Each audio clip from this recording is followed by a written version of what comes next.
how to do orchestral percussion, how to make your drums sound realistic and interesting when scoring. So first of all, what do you use drums for?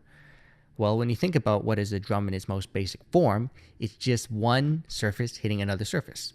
And if that were to happen in real life, that means that something has changed, some kind of action occurred, and is going to often divert your attention to look in the direction of whatever just got hit. So realize that drums can be used to grab the attention of the listener. So they're great for a few things. They're good for adding movement. They're useful for adding some kind of busyness to the noise. So if you have an action scene or a montage or a transition and you need to change from one atmosphere to another, this is what drums are traditionally used for, and they're great for that. You're not often dancing when you're listening or watching some kind of film or video game, so often you don't need to have necessarily a beat that's going to be completely repetitive that you'd have in traditional pop music. So keep that in mind. And secondly, drums will be distracting if there's some kind of dialogue going on that you need to be paying attention to. So if someone is saying something on the screen in the video game, you need to be paying attention to what they're saying, then you probably might want to either reduce the volume or not have drums, because drums can be distracting from that. So just keep all these things in mind. But now let's focus on how do you actually make the drums. So a few things. First of all, add syncopated rhythms. So this is going to be rhythms that are slightly off the beat, and this is going to be adding some kind of rhythm that's going to be interesting for the listener. Secondly, add varying velocities. So the word velocity is similar to volume, but it's a little different because it can have a different emphasis, whereas volume is just loud or quiet, but velocity can also have some other nuances as well. And these just come with the plugin that you're using. And third is to stack the layers. So if you want to accent a beat, accent some kind of drum that's occurring, instead of just raising the volume of that drum, you can have several drums playing that note at the same time. So you're just stacking the layers in that sense. So this is that song that I was showing you earlier in the example, and this is two different drum sections that occur in the song. So first of all, I'm going to point out what I mean when I say have syncopated rhythm. So if I were to look at these notes over here, and I can see how my grid is dividing them up into bars, and it also shows the beats per bar. So in this case, I'm looking at 4 times. So I have a bar, and then I have 1, 2, 3, 4 beats per bar. If I had my drum every single beat of the bar,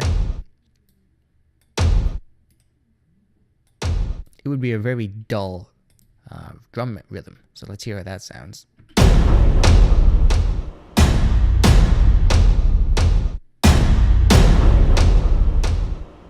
Not particularly interesting.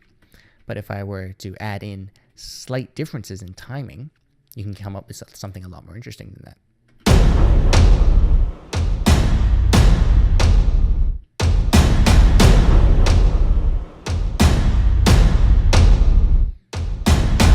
So that's the first thing, syncopated rhythm. The second thing you'll note is that I have differing velocities. So what do I mean by velocity? I mean over here, when I have a note, I can change how loud or quiet that the note is occurring. And I can vary this up so I can accent certain notes. Certain notes will be louder, certain notes will be quieter, and they have a lot more emphasis towards them. So if I were to play this without any velocities at all,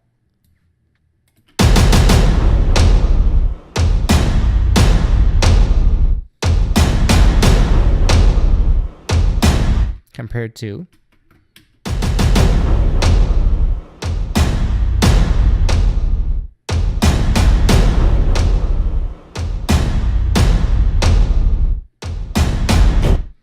so that's useful if you're doing a repetitive rhythm. What if you want to have some kind of build-up? So I have a section later on in the song where I've actually got some velocities that I'm using to create a slight change over time. So let's take a look at that. Over here, I have this build-up, which is essentially just a drum roll, and I'm changing the velocity to get louder over time. So if I were just to focus on this,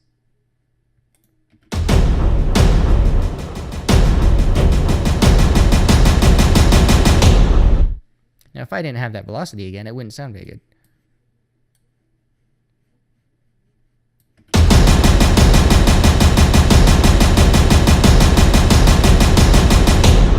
See, not very interesting. You definitely want to add some velocity to make your drums more realistic.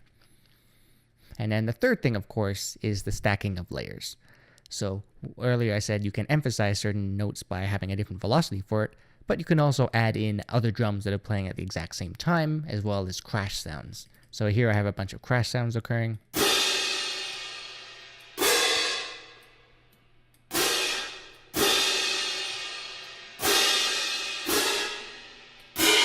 And at the end, I want to have a lot of crash sounds because that's my conclusion.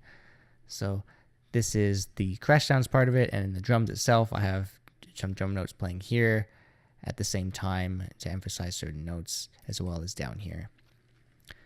So if you play everything together, see how this sounds.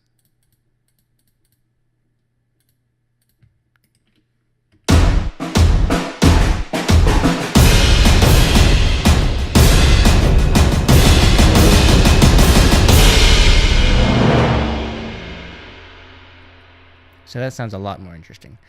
And when you play it together with all the other instruments combined,